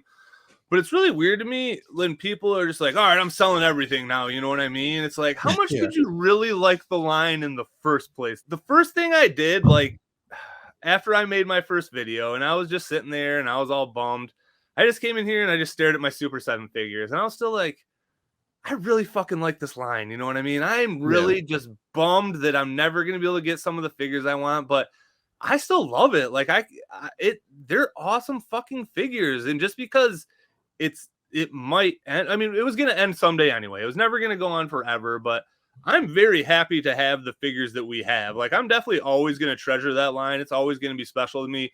Even if I sell off everything, the turtle stuff is just what I'm going to keep forever. Like, I'm never going to get rid of the turtle stuff at this point. And I'm happy that the line happened. I'm happy that they could get out the stuff they got out. And yeah, it's a bummer that after Wave 9, we might not get the Playmates figures, but I'm never going to sell those figures. I'm still very happy to have that Super 7 collection. And it's just weird to me that people like when they're either all in or they're all out. It seems like, yeah, they weren't really liking the figures. They don't give a damn about the figures. They just wanted to say they had a whole collection of something. Like that's all they cared about. Cause yeah, I'm looking at them right now. I have them all on my wall over there and they're freaking awesome. I love that display. Like, I think I said that in my video about Super 7. I think my display of Super 7 is my favorite toy display in my entire room. Like, they're not my favorite figures per se, but it's the coolest looking display. Every morning when I wake up and look at that, I'm like, that's fucking awesome. Like, those are great figures. It's going to be a shame that there's not more, but you know, I'm not going to like take those down now. Those are staying up permanently. So, you know, depending on when I move or something, they might go to a different room or whatever on different shelves, but they're never going away. I'm always going to have those figures on display. And, that's what I think really sucks the most about this. Is not so much like, oh, we won't we won't finish the collection, but I don't think we're ever going to finish it, to be honest. Anyway, that's too many figures to make. Yeah. But just that we're not going to be able to continue enjoying this because I like what we got so far so much that I would have loved to get even more of that. But yeah, I don't know. I don't think we'll see what happens with Wave 11. Probably will be announced in like 3 months. It seems like every 2 or 3 months they announce another wave. Well, that's the thing though. They're 4 waves announced now, and I don't think they've ever been in this situation where like usually they're about 3 waves out. I've never seen them do 4 complete waves out, and they're way out at this point. So unless they do throw out every single one of those waves at the end of the year, we probably won't even get an announcement till the first of the year next year. I mean, if they announced 5 waves before they were even out, like that's just insanity. Like that's a very fishy situation. I think it's fishy that they did this in the first place. Like, how are you taking pre-orders 4 waves out for figures? Like, it's just weird, man. It is. It's yeah, I don't know. It just seems like they may not even ever make any of these figures. Some of these lines might never even happen. Like they might have to jump ship before they even finish this line. And then there's going to be something like 15 years from now, the long-awaited people like got the rights to finally release the unreleased Super 7 figures. And I don't know. Again, I don't know what's going on in the background, but it just doesn't seem like they're just, again, like you said, there's never been this far behind and there's no way. So if the next wave is coming out in November, which I guess it's supposed to come out after wave 8 now or something. But even then, if we're waiting till like September or October to potentially get them, they might get delayed again. There's no way they're not going to announce more figures in that time. Like from now to fall, they're going to announce some more figures. And that's the thing. If you have 5 waves announced, like, I don't know. I can't even wrap my head around that one. Yeah. That's crazy. It is crazy. It's like, it's going to end up being like 2.5 years ahead that you're pre-ordering. Yeah, and that's the thing, man. Like, again, I know nothing about Super 7's business or what they have going on, but it just seems like they're out way too far ahead of themselves. And I feel like at some point, something's just going to give with Super 7 because they just started that G.I. Joe line and people seem to be very stoked on those figures, but it seems like Turtles and Thundercats were kind of what was keeping Ultimates alive, I feel like, honestly. They seem to be the most regular. They get the most waves. And when you lose Turtles, I feel like that's just going to be a really big hit to them. I think so, too, because, yeah, Turtles was huge. Thundercats was huge. And they've been doing a really good job with Thundercats. I think, yeah, if they lose Turtles, they can't get by just on Thundercats because you go beyond that, and a lot of their Ultimates lines are like, who gives a damn? Like, yeah. I mean, I know there's the Rescuers figures. Like, who gives a shit about the Rescuers? You know what I mean? I was just going to mention that. I don't want to get too off topic, but because, you know, when they first announced the Disney line and I saw like the Prince John from Robin Hood, I'm like, oh, that's pretty cool. I might get that. But then all I heard was just bad things about the Disney line. Yeah. And I saw like reviews and they were like, there was just a lot of things I didn't like about those figures. And they were just doing these bizarre choices of these characters, which is another problem with the Turtles line now. But they're picking these like characters from these like Disney movies from like the 60s and stuff that like really, I get it's kind of cool to do like, you know, favorites that don't get a lot of attention. But they were like, okay, we're doing obscure stuff from the 60s or earlier. Like, okay, that's what you're doing. But then in like wave 3, I think they throw out Stitch from Lilo and Stitch, who's like, right from 2002, and he's like one of the most merchandised characters of all time. So it's like, okay, well, you just opened the floodgates. Now you got to make the genie. Now you got to make Ariel. Now you got to make her, like, you know, all the characters that everybody loves. You got to make Mufasa. You got to make all these characters that are just like overly produced. Elsa's got to come. But then they just go back to like, well, no, then he did a Nightmare Before Christmas as a whole wave. It was just Nightmare. And that was like, okay, that's another one of the most marketed modern Disney things. And then they go to Rescuers. And it's like, well, you can't go back to the obscure shit after you did Jack Skellington and Stitch. Like those are the two of Disney's most marketable characters and modern characters. So now it's like anything can happen in this line. And then they do a whole wave for, it's bad enough they did the dumb mice from Rescuers. I like Rescuers, no disrespect, but like, why the hell would you do an action figure of the random little girl from the Rescuers? Like, who wants that? Who wants just a little girl? There's I don't even remember her name, but I heard the bad guy was like Madame Medusa or something. At least she was like a cool, crazy design. Like, do her. She doesn't scale with the mice either. The mice are like really big. They're like almost as tall as she is and stuff. Yeah, and they're mouse sized. They're mice. Yeah. I don't know. Someone at Super 7 loves the Rescuers, I guess. I don't know. And the funny thing is even if you were going to do Rescuers, do Down Under, because that was the one people liked more. That's the only one. I didn't even know the original Rescuers was a thing until like I was a little bit older. When I was a kid, because the Rescuers Down Under, I think, came out when I was alive. I feel like I remember that movie coming out and it being a big deal. So that one was like in between Little Mermaid and Beauty and the Beast. They like Okay. squeezed that out in between. And yeah, that was big. It wasn't as big as those two, but it was big. But yeah, the rest, all I remember hearing most of my childhood was like, oh, there was a first Rescuers movie, but no one really talks about it. All anyone said was that there's a shot where there's like a picture of a naked woman in the background of Rescuers. And there is, it's like hidden in a scene where like Nice. they're like flying by a window and there's like a picture of a naked woman in the window. But I didn't see the Rescuers until I was an adult. Like I saw Down Under as a kid, but I didn't know anything about it until I was an adult. And it's not bad, but it's one of the most forgotten Disney movies. Yeah. And they just don't make cool action figures. Like, you could do like Maleficent or whatever, like all these like crazy warriors and stuff, Hercules and stuff. Those would make cool action figures. Like a little girl who doesn't fight or do anything. She's just a little kidnapped little girl is not a cool action figure in my mind. I don't know. But yeah, that's to get back to Turtles. That's just how I wonder about the Turtles line is like, where do they come up with these choices? What is this Ninja April? At least put the Karai in there and get rid of the Ninja April. Right. I feel like there had to have been some sort of issue with the cry. Like I'm not even joking. It seems like they kind of could have been the thing where they jumped the gun and maybe they really didn't have the rights to cry or something. You know what I mean? Like it's hard to say. Maybe NECA is gonna do Mirage Karai.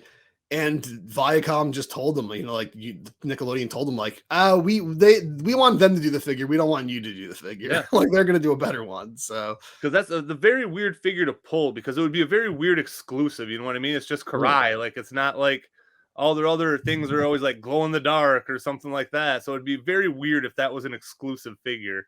It feels like the Casey was meant to be the exclusive originally. Yeah. That's it. That's about the whole gist of it. Anything else I say will just be further speculation. So that's really everything I know about what's going on with Super 7. And I just think it's a bummer because that was like probably my favorite toy line, modern toy line.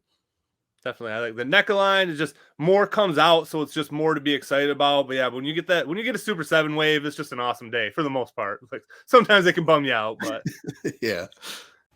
Hi, this is April O'Neil, Channel 6 News, and you're watching the Party Wagon Podcast. So cool. All right, so getting into the topic we were supposed to do last podcast, but we ended up pushing it back to just talk about NECA. Getting into Shredder's Revenge. So this was probably one of the most anticipated video games for me in a long time. And it's not like it was going to be like, I can't really put it on the same level as like Tears of the Kingdom for Zelda that's coming out, but it's a Turtles game. We haven't gotten a legitimate Turtles game in forever. And I can honestly say, I feel like it lived up to the hype. It was better than I thought it was going to be. And with a couple nitpicks here and there, like, it's a damn near perfect beat 'em up. Like it's probably one of my favorite games of the last 10 years for sure. Yeah, I was gonna say, I mean, I don't mean to just like start off just instantly like pumping rainbows up its ass or anything, but honestly, when I first heard about it, it was kind of like, oh, that's cool. They're doing like, a throwback to the old Turtles games. What's retro is cool these days. I'm like, that's cool. And then as I started seeing more of it, I started to get a little more excited for it. And when I played it, it blew my expectations out of the water. And I have to say, even though it's probably not my favorite because nostalgia is so powerful, it is bar none, I think, the best Teenage Mutant Ninja Turtles video game ever made, in my opinion. I definitely think so. And again, I'll argue, I think a lot of people, Final Fight 4 seems to be the typical king of beat 'em ups. I feel like that's the game that everybody touts. I've never actually played Final Fight 4, so I can only speak from my ignorant place, but it's my favorite beat 'em up of all time as well, if not my favorite Ninja Turtle game. Yeah, I've only ever played the first two Final Fights. I've never played 4. So yeah, I guess we're noobs. We don't know what we're talking about. But yeah, I mean, usually the bar is usually Turtles in Time. That's usually what most people say. Like, I'm not even just saying it just because I'm a turtle guy. Like, most people agree. Turtles in Time, Simpsons, and X-Men. That's like the bar. I know there's a lot of people who will say like the Dungeons and Dragons ones were really good and stuff, but yeah, but as far as just being a Turtles game goes, so it was insane. My experience was I downloaded it and I played it with a friend online, and that friend is not super knowledgeable of Turtles. They're like a very casual fan. I'm a freaking nut. So it was like they had a great time because I was able to like hype up everything in the game for them and be like, oh shit, that's Chrome Dome. He was this and that. Like, because I was just geeking out the whole time I was playing this game. Yeah, I don't even really know where to start. Like, it's just everything is done perfectly. It's everything you want. All the villains you want are in there. Like, even some you didn't even expect. Like, they got I'm shocked that I was shocked by the villains. You know what I mean? Like, yeah. I never thought like we'd get Tempestra in a video game. She was definitely the craziest one to be featured. Like Tempestra showing up was like, I did not see that coming at all. Like, you know, Leatherhead, Rat King, you expect to see them in games. Bebop and Rocksteady, obviously. Probably the craziest boss battle is the Turtle Tenderizer, which is a vehicle that was going to be in the vintage Playmates line, but got canceled. And a prototype existed. And that's in the game as like a boss battle. And that just like, when I saw that when I was playing with my friend, I was like, dude, you don't understand. Like, you don't understand how crazy this is that this thing is on the screen right now. Like, yeah, they got so much stuff in there. There's just so many references. Like, throughout the game, there's so many references to the punk frogs thrown in and stuff. The neutrinos are in there, and the neutrinos, Irma and Vernon and Burn, all of them are in. And it's such a loving tribute. Even just, it's hard to describe, but even just the color scheme and the softness of some of the shades and stuff of the buildings and stuff, it looks like the painted backgrounds from the cartoon show.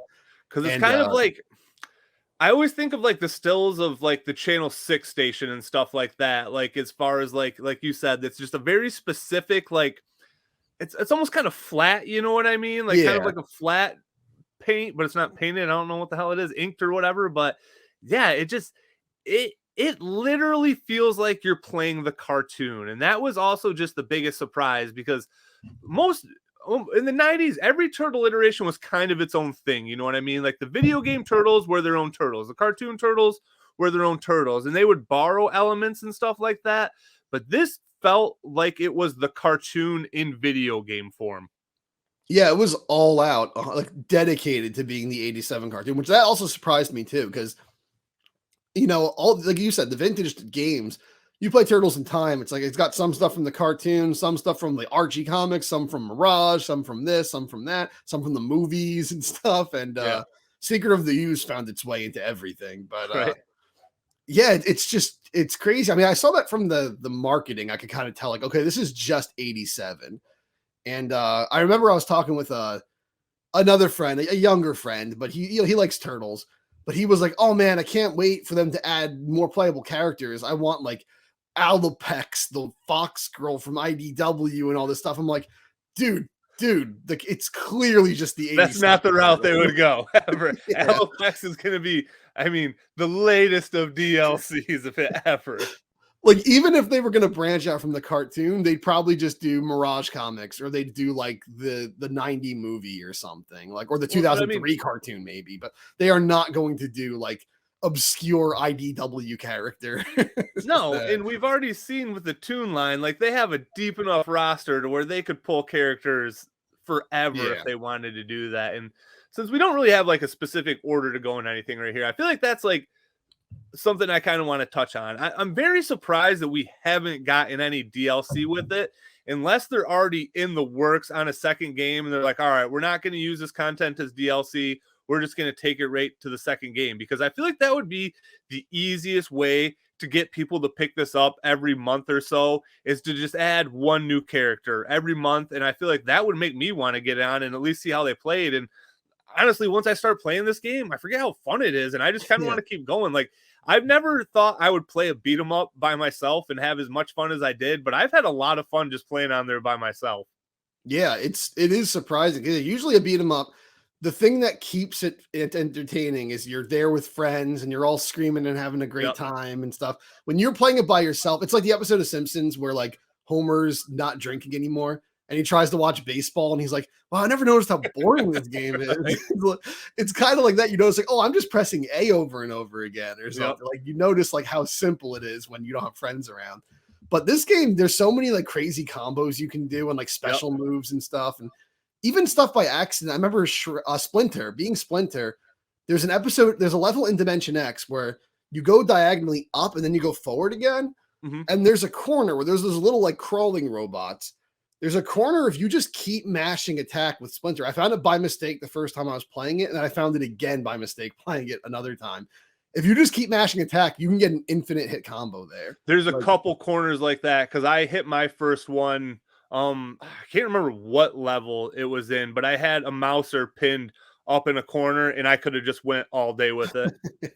For me, it seems like it's only Splinter who can do it in this spot, though. But yeah, you can just juggle. I got it to like 500 something, and then I got bored and just let it go. But, but yeah, because I thought you were going to get like a crazy achievement for going over 500, but it's like, no, it only cares if you go over like 100 or something. Or is there one of the levels? Is there just a general challenge that's get like a 250 streak or something like that? I feel like maybe, but yeah, you can go way beyond that. But that's like the maximum it expects from you is actually very easy to get if you use one of those spots. But yeah, just the gameplay is like for a beat 'em up where you're just walking around beating up the same guys over and over again. It has surprising depth to it, and the characters are just a lot of fun to play as. Like I think we both said we were shocked how fun April O'Neil was. Yep. She's my favorite to play with now. That's who my most recent playthrough. That's who I played the whole game with. And that was always my biggest nightmare. I'm like, I'm going to be playing with 6 people and I'm going to get stuck with April. But I guess there's 7 characters once you got Casey. I didn't know Casey was coming out right away.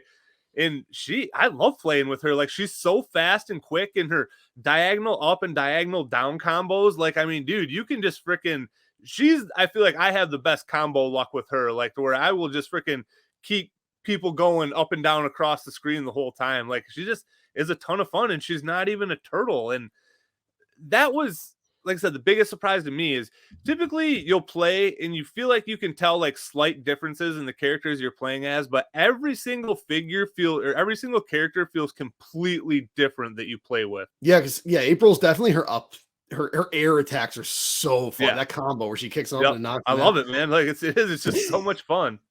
Yeah, there's even the turtles. There's so much variety between the turtles. Even like their running animations are different. All their animations are unique, and like they're all good at different things. They have different regular attacks, different super attacks. Like in the old games, they were all kind of the same with different super attacks. That was basically it. So like so much love went into them. And yeah, for a while I was wondering like, where's the DLC? I want to get the DLC. Like we need like Mondo Gecko, we need Muckman, we need like all these playable characters. Man, if they get Usagi, that'll be crazy. And I was expecting maybe either a sequel game or they're going to do like a second quest. And like, here's like, maybe not as many levels as the first one, but like, here's some more stages. And like, you know, now you fight some of the bad guys. Now you fight Granitor and you didn't fight before and stuff. But they kind of just did announce the next game this past week, but it's Toxic Crusaders. It's not Ninja Turtles. So is it the same exact studio making it?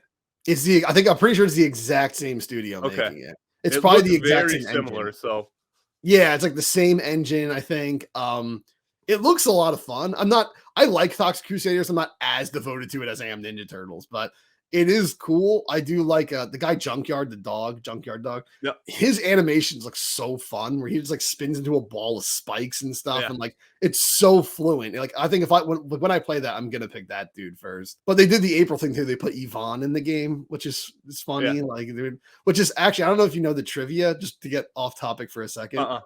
Do you know April, the ravishing reporter figure for the Vintage Playmates with the one where he had the combable hair?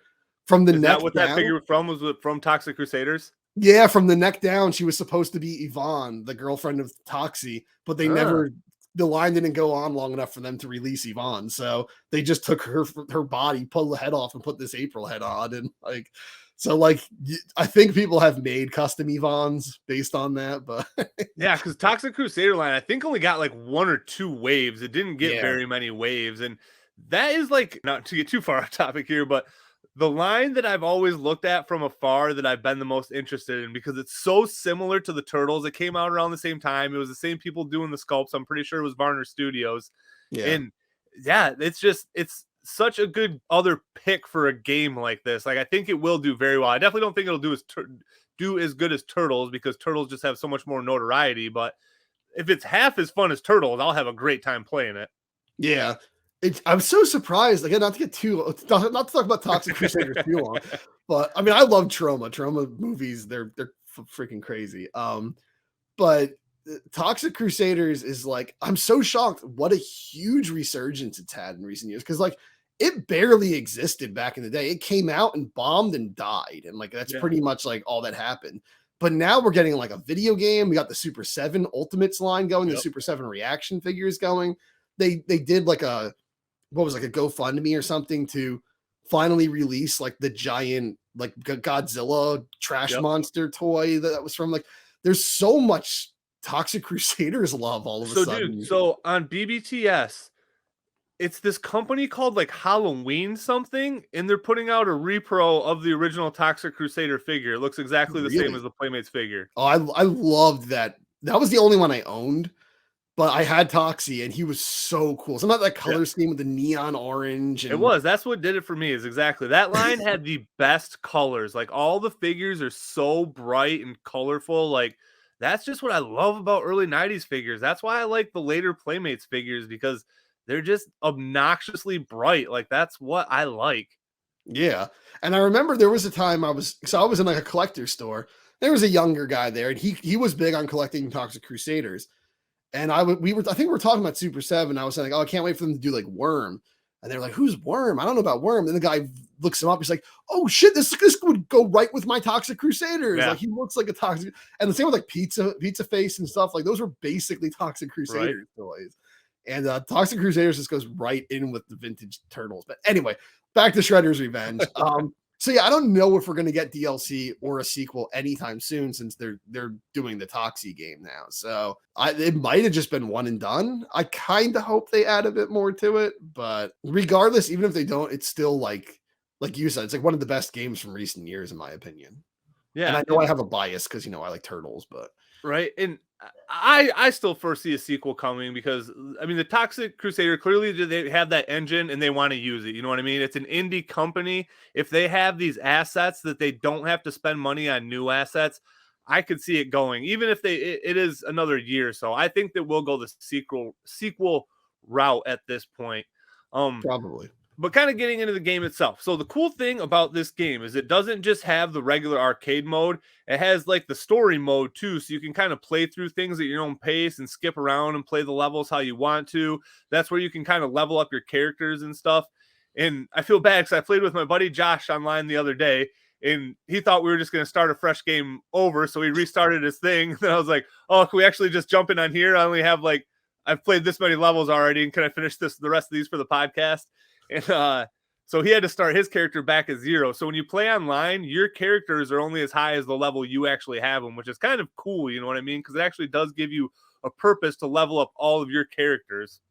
Yeah, it does. Because I remember that because, as I was playing it the first time with my friend, we were just kind of like figuring out what was happening as we were going along, where it's like, oh, okay, it said we leveled up and stuff, but then you switch your character and you're back to 0. It's like, oh, each character has to level up and stuff. And like you start to learn how it works. And yeah, it does create a lot of replay value, because usually I have a problem with video games that require like grinding and leveling up and stuff. Cause it's like you level up and level up and level up. It's like, now I have the strongest party in the world, but you did everything in the game and it's done. And you don't even want to look at it anymore. And like, no, like the sad truth is no one cares about your accomplishments but you. Right. But in this game, you can get them super maxed out and then play with a friend who's never played the game before and use your characters in the game and everything and get that new advantage and get that new experience. So there's more reason to replay this game, because there's so much you can do with it. I can't think of another beat 'em up that has this much replayability. Again, I never played Final Fight 4 or anything, but I'm not going to say it's an RPG, but it has that element to where you are always progressing. You're always working on something and it never ends. Like, just because you played through the game doesn't mean that part of the journey's over. So it is, like I said, that's why I think it's the most replayable beat 'em up ever, because once you max out one character, there's still other characters you need to do as well. So unless you're playing with other people all the time, it's going to take you a while to level up all the characters. Like, I still think my Mikey isn't all the way leveled up, and I don't think my Splinter is all the way leveled up right now. The level up system is cool too, because it's not just you're leveling up for no reason. You'll get more health. You'll get more special bars you can fill up.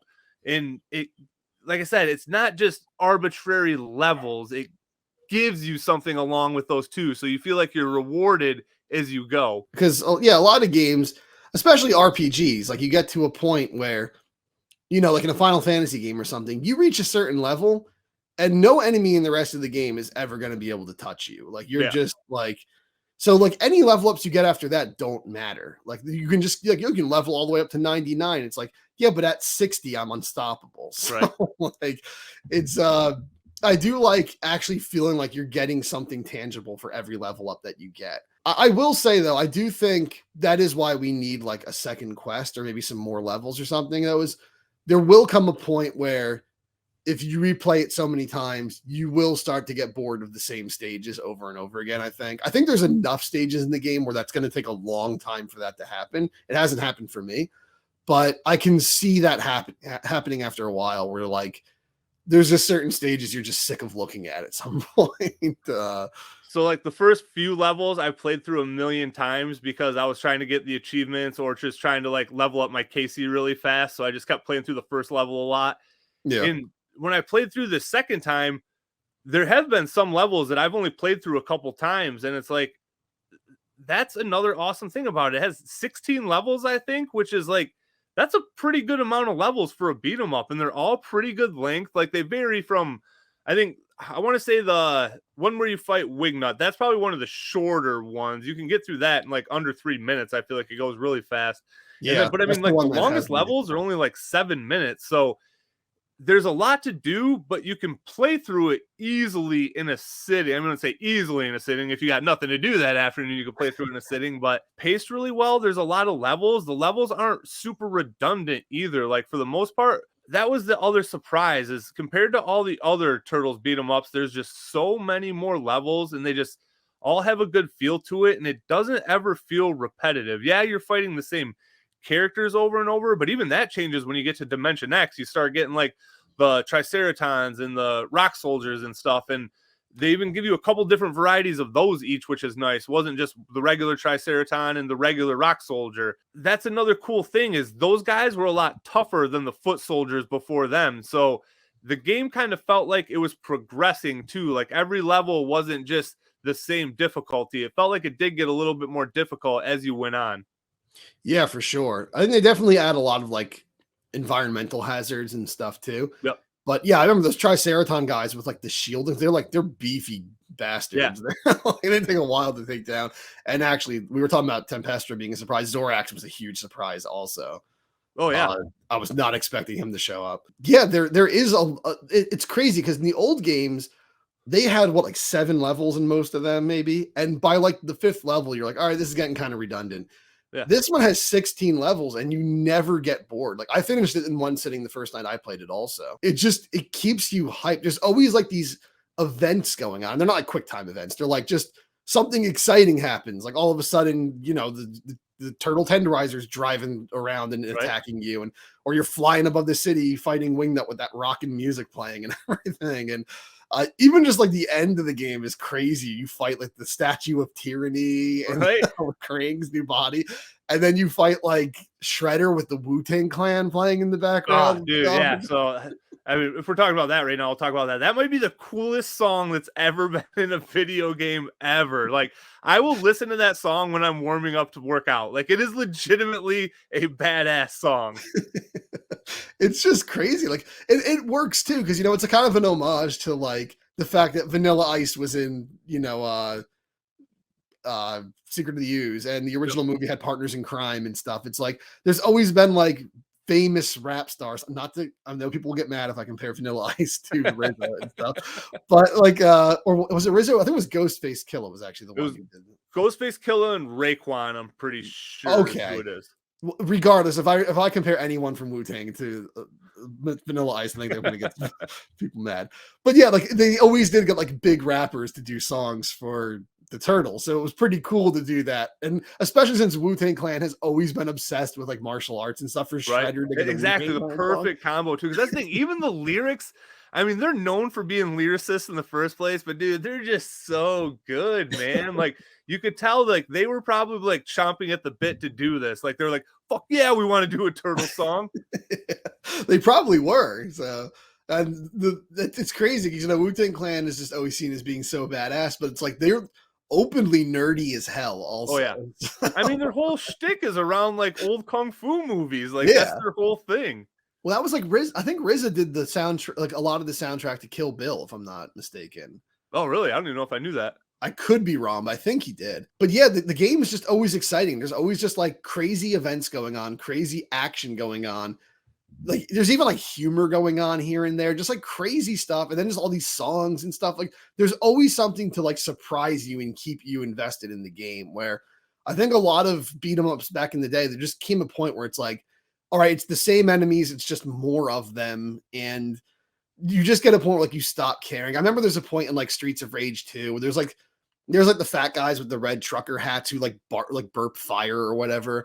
And there just becomes like a level in the park or somewhere. It's like you're just fighting like 50 of those dudes. It's like, dude, I'm sick of this guy. Like, can I just fight somebody else? Like, can something happen? Can like the place set on fire or something? Like nothing happens. Whereas this game is like there's just crazy stuff happening every second of the game. Even between the levels, like the cutscenes are just, I mean, they're quick, they hit fast, but they're just done well. You know what I mean? Like, yeah, there's just so much attention to detail. Like you said, when you're playing a level, like the first one, for instance, you'll run into Bebop a couple times before you actually get to him at the end. And the turtle tenderizer shows up. One of the video games does that too, where doesn't the vehicle drive through on one of the bridges? Am I remembering that right? Yeah, Manhattan Project, they do that. Yeah. You fight Slash halfway through the stage, and Bebop's driving through, pissing you off through the stage. Then you fight that's Bebop what it is. Yeah. Yeah. Yeah, so I feel like it kind of pays homage to that as well. For the record, I think the turtle tenderizer is my least favorite enemy to fight. I think it's the biggest pain in the ass out of all of them. All the other ones, and that's kind of something we can get into that now too. The one negative about this game is I feel like the boss battles are too easy. And it's nice because the more people you play with, the more ramped up they get. But when you play through by yourself, it's surprisingly easy to beat the end bosses, like way easier than it should be. And I feel like that's probably my biggest criticism of the entire game is I think the end bosses are too easy in this. That's fair. I think there should have been like we were saying it gets more difficult in Dimension X. I think there should have been a massive ramp up in difficulty in Dimension X where like you said, the Triceratons are harder and stuff, but like the bosses, I think Zorax was pretty hard because he has like the shielding things and stuff. He could be kind of a pain in the ass, but I feel like most of the bosses, like Slash wasn't even really hard and stuff. Like a lot of the bosses later in the game aren't really hard. And then like the Krang and Shredder, you fight, multiple Shredders. There's like Super Shredder's not hard. And like Super Shredder should be insane. Like he should be ridiculous. But yeah, it is a bit too easy. But I will say, we were saying there's been no DLC. There was a patch that came out, like a free DLC update that came out, I think a couple months ago now, close to when we started the podcast, I think, where they added a whole new like menu of mode, like adjustments you could do, where you can do settings to make it look like an old CRTV. You can make it where like every enemy you knock on the floor blows up, so you have to get out of their way before after you beat them.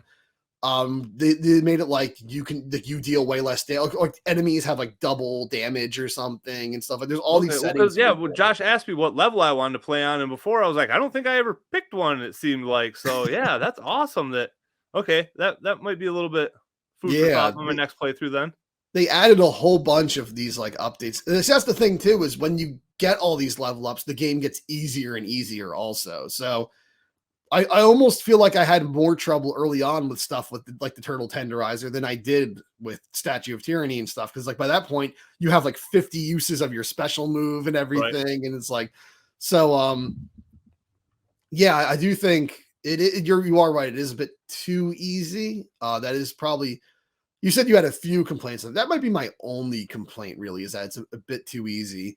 But yeah, I haven't really messed around with the new settings they added, but it was a free patch and it's like a ton of new settings you can do to like really shake up the gameplay. So They definitely are still. They definitely were aware that was an issue, and they're trying to fix it. So, yeah, that's cool to know. Then I guess I'll look into that. My only other issue, and I don't even know if this is an issue, but I think it's kind of dumb that you can do like the little taunt move to just fill up your power bar. I've never played online with like random people, but somebody said pretty much what everybody does. They'll just charge that up 3 times, move to the next screen, clear it, charge it up 3 times, move to the next screen, clear it. And that just does not sound fun to me. You know what I mean? Like, I don't know. That just doesn't seem like a fun way to play that game. If I remember correctly, I could be wrong. I thought you could only charge 1 at a time with that.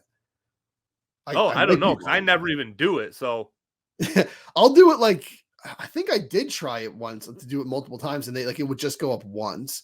Okay. But even I'll usually do it, just get 1. But it is cheesy. It is like you should have to actually fight to build that up instead, because then it's like, yeah, you clear a screen, you have all the time in the world to just do your little ditty and get like extra. Get extra super moves, and the super moves are overpowered as hell. So yeah, the go-to is just the first one you get, typically the one where you're just in your stationary position on the ground. But some of the ground pound ones work on the end bosses a little bit better, I feel like. Oh yeah, yeah. I never use the ground pound ones too much. I usually use the stationary ones. Yeah, yes. Again, that's definitely the best for clearing a room because they have a really good spread on them. Yeah, again, I really liked April's, where she just like she spins around with like the microphone, and you just take, because you can move her around and kind of like take out multiple hordes and stuff. Yeah, I guess that is a valid complaint. That is kind of cheesy that they let you do that. That you can just stay there as long as you want, charging it up, and then just go to the next screen, kill everyone with it, charge it up. And because at the end of the day, it's not that hard. I mean, I've never game overed in this game before. You know what I mean? I've died a couple times, but I've never game overed before in this game. The nice thing about that, though, is I played with Lacey's niece and nephew. You know what I mean? And they could actually hang and play. So that was the nice thing, is it really is a good game for all ages. To where, I mean, you used to play a beat 'em up when we were kids, and I mean, that shit would just piss you off. You know what I mean? To where I don't think kids have the patience to play games like that these days, because they didn't grow up with NES hard. So I think that is, or how I can kind of forgive that a little bit, is to get kids on board today. It can't be NES hard to get them involved. Yeah, I mean, you give a kid NES Double Dragon, and in like 5 minutes, they're going to be like, give me something else. Yeah, that is definitely a plus. I think that, more people can play it. And that's why I'm glad they added the options to make it harder, because I'm at a weird, but most of my life, I always said I wanted games to be harder. I was like pro Team NES, and I still am. I still believe that they should challenge you. It shouldn't just be like a walk through the park and then you just move on, forget you even played a game. Like it should get your blood going a little bit. It should get you like determined to beat it. But then I also find, now that I'm older, when I play games that are too hard, I finally downloaded Mega Man 11 like this past year, and nice. It's been out for a while, but I hadn't played. I finally downloaded it, and it's like just brutal difficult. And I just found like every stage, I'm like, I don't fucking care. Like I don't even care anymore. Hold on. So, okay. So if you start off on Blockman, his level is by far the hardest level, and it pissed me off so bad, because he's in order wise the first one you want to beat. And I'm like, dude, it is taking me forever to beat this first level. And after I finally beat that level, I breezed through the rest of the game, I feel like. Oh, really? Yeah. And also, I only made it to one character. I think it was Acid Man. Okay. That's the only boss I made it to. I couldn't even make it to any other bosses. I only played it one night. Like I wasn't, trying. I try each level. It takes some adjustment. It plays different than other Mega Man games. Like it took me a while to get used to, for sure. I was very frustrated with it at first.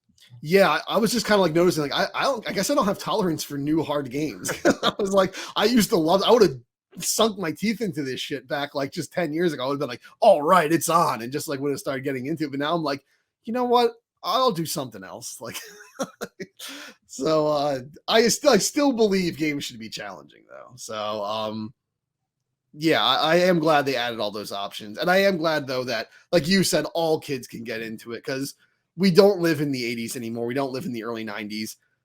Kids do not have to just play whatever games they get for Christmas and stuff. I mean, it's never ending. You got freaking Xbox Game Pass. You have unlimited games. You know what I mean? Yeah. Like you can play so much stuff on that, and it's kind of a double-edged sword. Like I'm glad we grew up in the era that we did, because I don't know. I appreciate that. You know what I mean? I appreciate that you had to learn to love games. Like, what's your favorite game that you had when you were a kid that's just straight garbage? I'm trying to think. So there's games I loved as a kid that were really hard, but I don't think they were straight garbage. I think they were just hard, like Ninja Gaiden. I love Ninja Gaiden. Okay. There's got to be ones that are garbage, though. I mean, I didn't love it to death, but I'm gonna be honest. I did love it. I rented it. I did enjoy it. Ghosts and Goblins is a bad game. Oh, I've never even played it because everybody says it's brutally hard, so it's not even one I want to try to pick up now. It's like I'm nostalgic for it, and I've made it to like the final level. Well, they make you play the game twice, so I guess technically not, but I've made it to the final level. But it's like there's challenging hard that you can get good at it and beat it, and then there's just unfair, obnoxious, partially luck-based hard, and that's all that game is. And it just comes to a point where it is not fun. I'm like, I can't defend this game. I grew up with it. It's part of my childhood, but this game sucks. Like, I'm sorry. Like, I'm finding so many more flaws and complaining about so much more than I'm enjoying. So at the end of the day, it's like, I guess it's a bad game. Yeah. And for me, it's like the Simpsons games, like Bart versus the aliens or space mutants. What is that? I can't even think of what it is right now. Yeah. Bart versus the space mutants, then Bart versus the world. Like, I loved those games when I was a kid just because they were Simpsons, but those games suck. You know what I mean? Like, they're not good video games. I've played Bart versus the World, and that's rough. Dude, I just have trauma of that one level where you're in like the ice cavern and you have to platform on these little baby platforms. It is not precise. Like, it is not precise at all. And it drove me nuts as I was a kid, or when I was a kid. The way you jump too is so weird. You have to like run and jump at the same time, and like he's like really momentum heavy. Like, you got to turn him around in the air, but he goes flying backwards. Right.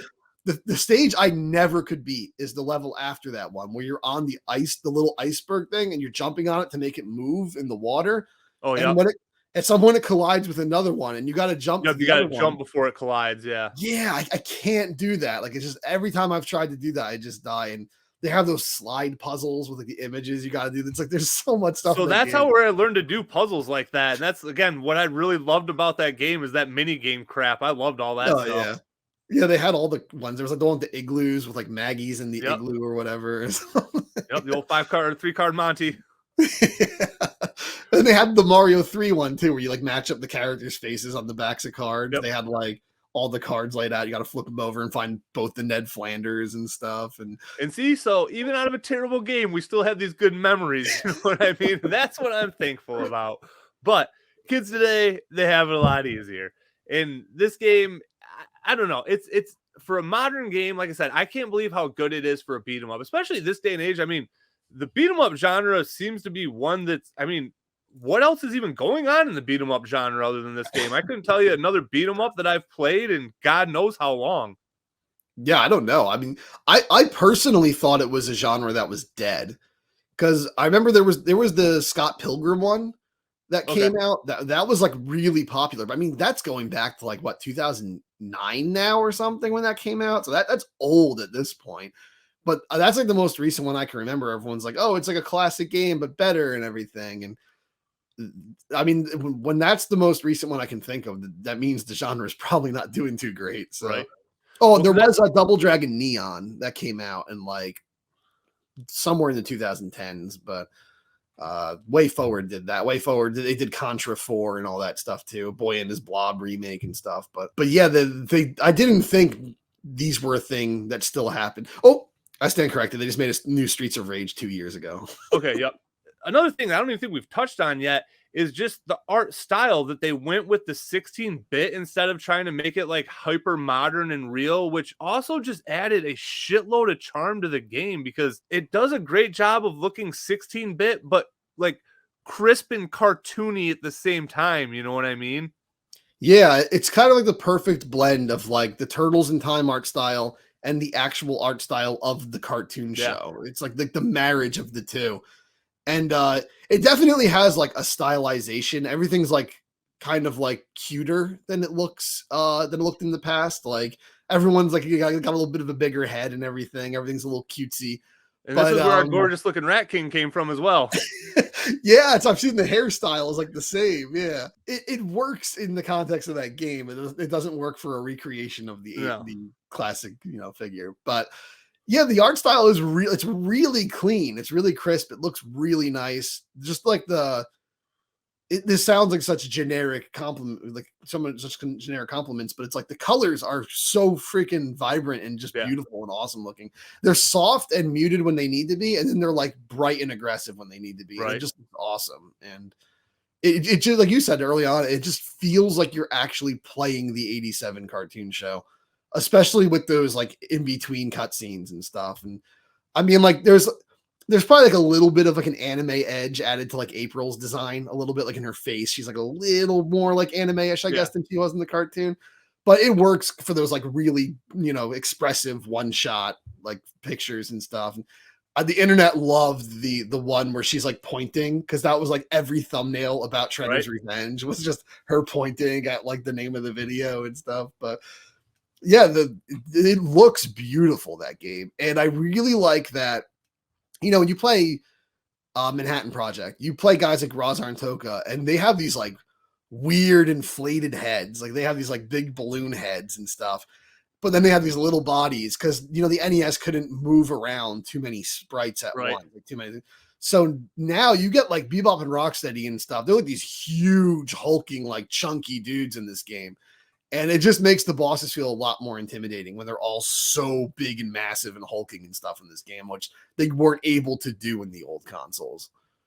Yeah, so that's what I really like about the Tempestra fight is she's on the screen, you have Toka and Razar on the screen, and then when you're playing with people, like there's just so much going on there, and it's just okay. So that might be a situation where I feel like that Toka and Razar, they might even be based a little bit more off Secret of the Ooze than the actual animated series appearance. I feel like that might be the one caveat to where I feel like they look a little bit more movie inspired than they do look animated series inspired, now that I think about it. But that's where most people think about them from, as being from in general. And technically they're holograms anyway. It's not even really Toka and Razar. It is very 90s though, that I think it's Toka. He like burps like putrid gas. Yep, they burp the poison smoke. That's like straight out of the 90s. Like that was the kind of stuff you'd see back then. It was ingenious though to put Tempestra in the video game. Like have a video game. Well, exactly. I mean, it's such low-hanging fruit now that you think about it, and you fight her in an arcade and stuff like that. Like she's the most video game character you could probably put in. Yeah, exactly. And if they never would have put Tempestra in a game back in the 90s and stuff, like they would have just said like, okay, take the hottest selling toy characters and put them in the game, and that's really it. Whereas like now they're like thinking about it. They're like, okay, we can do whatever we want. Why would Tempestra not be in a video game? And again, like look how stoked we were that they included her. And you can tell like this was beyond, because whenever you see someone with the Turtles, you're like, all right, they got the Turtles franchise. It's going to be a money grab. Like, who knows how it's going to be? But you could tell the people that worked on this game, they loved the 87 cartoon and they loved the original video games. And it really does come out in that. And for an indie studio to pull this off too, again, I don't even know what the studio's name is that did this. Like, it was just a perfect storm. Like, I know I had my couple complaints, but I really couldn't be much happier with how this game turned out and how fun it actually is. Yeah, me too. I guess the biggest complaint I could have is like, why the hell did this have to come out when I was in my 30s? Where was this game when I was like 10? But yeah, it really is perfect. It's crazy to think that in my 30s, the 87 cartoon is still getting this much love and getting like, we have the NECA line going right now, the greatest toy line based on this cartoon series ever. We have the greatest video game based on this cartoon show ever. So it's like, it's just not to take us back to the first episode of the podcast, but it's really just a testament to like how much that show resonated with us kids at the time, and like how much it meant to us that like these game developers and stuff are still just die-hard fans of that cartoon, and you can like see it in their product that like they just have so much love for that cartoon. And like you can tell when they were told this is the project they were able to make, they probably all got super excited. They were probably like all coming up with ideas. Characters they pulled out. Tempestra, again, we keep coming back to her, but it is just one to where it's like you really would have had to have loved the cartoon to throw Tempestra in there. Like, you didn't just go with the usual the usual suspects. You went with the deep cuts, and even like Wingnut is a nice surprise. And they used him in the perfect level. They used him in that flying level. And another one of those little like hidden gems from the game. When you start the next level after Wingnut, he's like stuck in the ground upside down after you beat him. Like, just little things like that, like just to kind of connect the levels together. And so the Wingnut level 2, I want to talk about that for a minute, because that's probably one of my favorite ones. I love it when you're coming around and you go through those clouds and you come up on a different angle on the Statue of Liberty. Like, in the song that plays in that level, that's probably my second favorite song in the game too. Like, that song is fucking rad as shit. Like, it's one of the only other songs that has lyrics in it, I'm pretty sure, but it's just so good. Like, that level really gets me pumped up. I think the Turtle Tenderizer level has like a lyrical song also. I think there's 3. But yeah, that song, that song, it sounds like it was recorded in like the late 80s. Like, it sounds and that's like what I love about it. Like, because again, we just pretty much had like, what is like 8-bit and 16 music called? What is it called when it's like that? Chip tunes. Yeah, chip tunes. Like, so that's pretty much all we got in the video game. So the arcade cabinet, it plays the one song from Pizza Power. Yeah, Pizza Power. It plays that. And like, even hearing that coming through there was kind of weird to me, because I forgot that that's what the actual cabinet did. Yeah. Because it was all just chip tunes and stuff that we got. So this soundtrack, like, it's right on par with how good the game is. Like, it had just as much love and nostalgia put into it, but it's like modern, you know what I mean? Like, I don't, it's just, everything in this game just comes together and works together so well. Like, I don't know, the more I talk about it, like, the more I feel like the happier I do feel about the game, pretty much. Yeah, it's pretty. If you're an old school Turtles fan, especially like us, like, it's an easy like win. It's like you're going to love it. It's designed for you to love it. But I think the other thing that's really cool about it, I was speaking to some younger fans who, like, they grew up with like the 2003 cartoon or something as their Turtles. They're still all loving this game, and the game's actually getting a lot of them into the 87 cartoon. I'm noticing with younger crowds now. Younger crowds all now know who like Ground Chuck and Dirtbag are and stuff, and that's insane, because most people my age don't know who the hell Ground Chuck and Dirtbag are. So it's just crazy to see that like 87 Turtles is still got life. Like, there's still young generations getting super into that, and stuff like this is really like why I think kids are getting into it. You made a great game. It doesn't matter if it doesn't need to be nostalgia, I guess, to be a great game. That adds to it, but you can still just get into it, and it's so fun and it's so vibrant and so energetic that a kid can play it and just feel how cool it is, and it just gets them interested. Like, ooh, what's that? What's that? And stuff, and it drags you in, and it just makes you actually a fan of Turtles, whether you were or not, because it's just such a fun game. Yeah, because like I said, Lacey's niece and nephew, like, they're 7 and 8 or 8 and 9. I can't remember.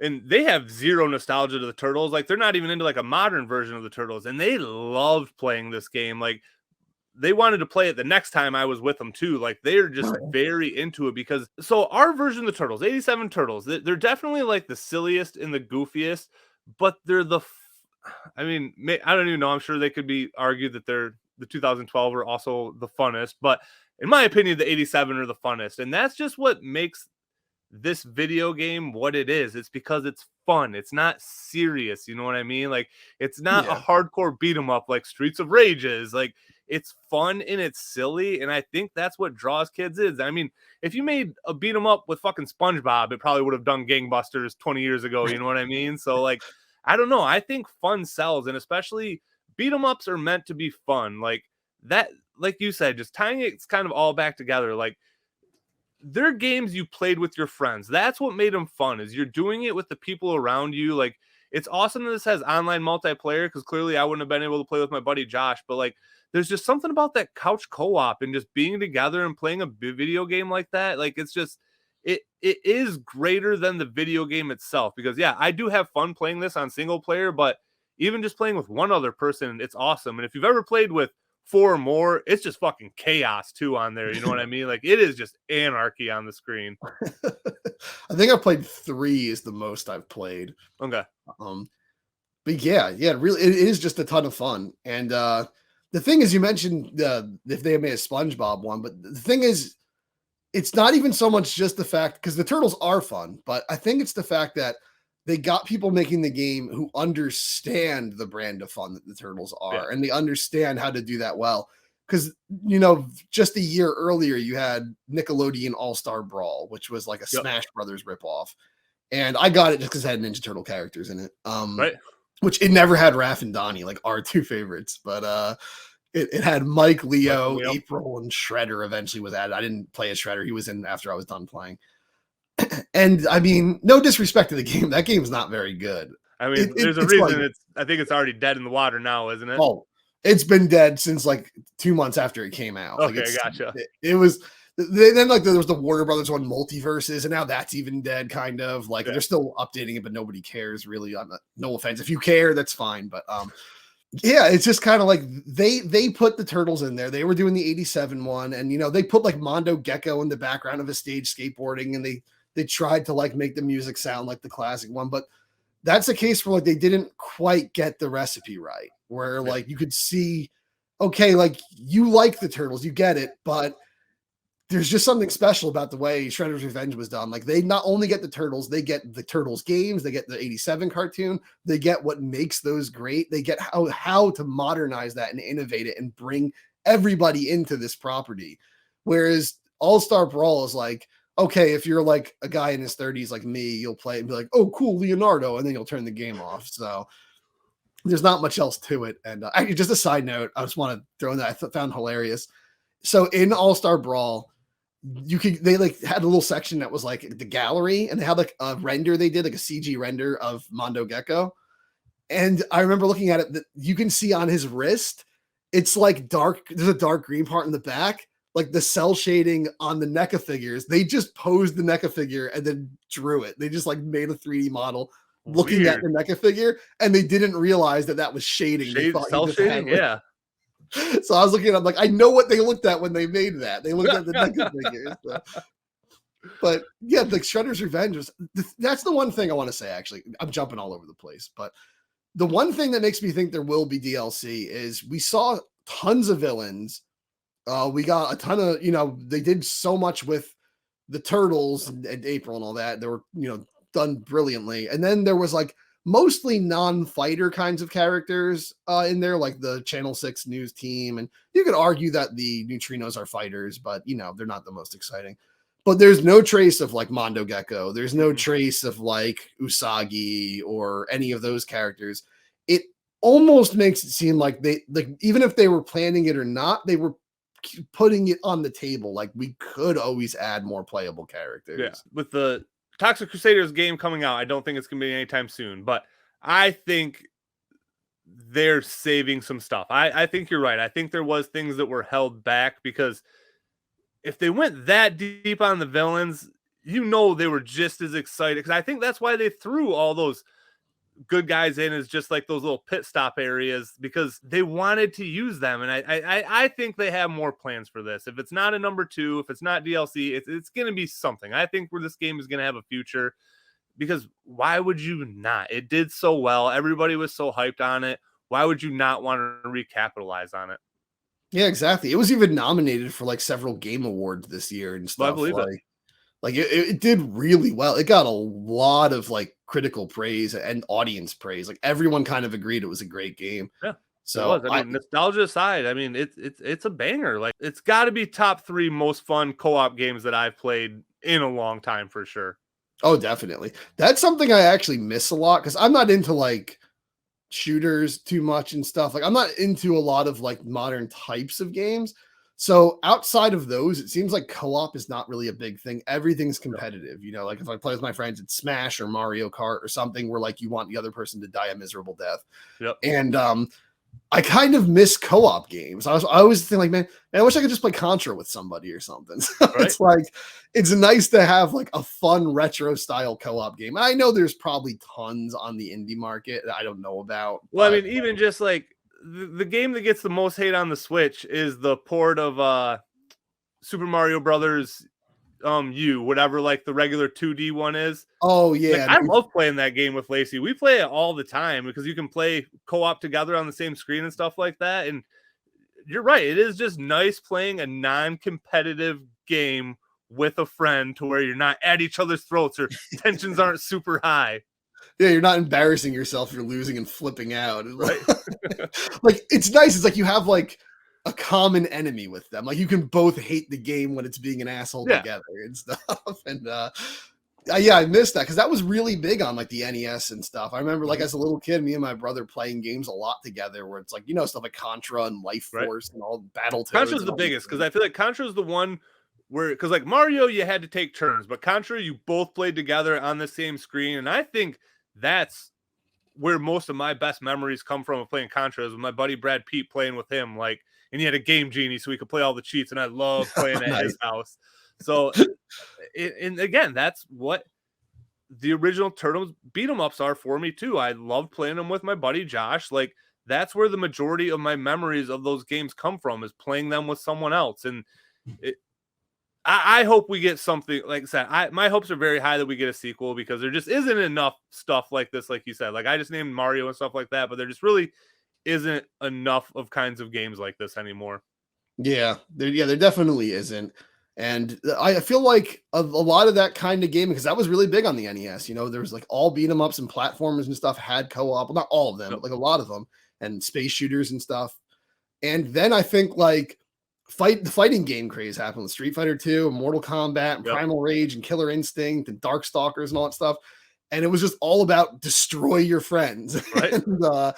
And just from there, then the shooting, then like GoldenEye and stuff took off, and it just became all about destroy your friends. And it just seems like that whole like team thing is gone. Now it's like you do that online with complete strangers and like they're teammates. And I know you can do co-op with your friends and stuff too, but just that like simple kind of like, we're just going to play a platformer together, or we're just going to play a beat 'em up together. It's just like, again, there's probably a ton of it on the indie market. I probably look like an asshole saying it doesn't exist anymore. People are gonna be like, excuse me, there's this game and that game. And I'm like, okay, I'm an asshole. But right, there is some. I mean, like there's Overcooked and stuff like that out there. Like there is I don't even know what that is. Oh, you never played Overcooked? Oh man, dude, It's a cooking game. Sounds stupid, super fun. Play it with your brother, play it with somebody. It is super fun. Oh yeah. You can probably download the first one for dirt cheap right now. I promise you guys will have a blast playing that game. Awesome. Then I definitely have to get that.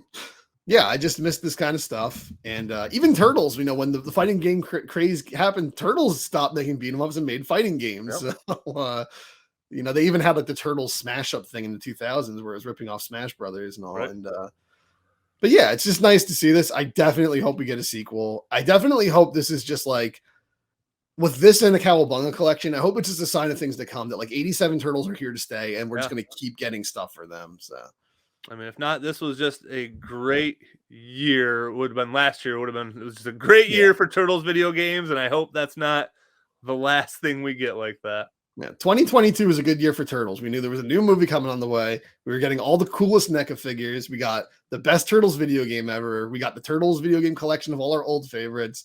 Super 7 was still cool. And it was a great year for Turtles. I hope this isn't it. I hope 2023 is not the peak. I hope not. All right, man. Anything else? Any other thoughts?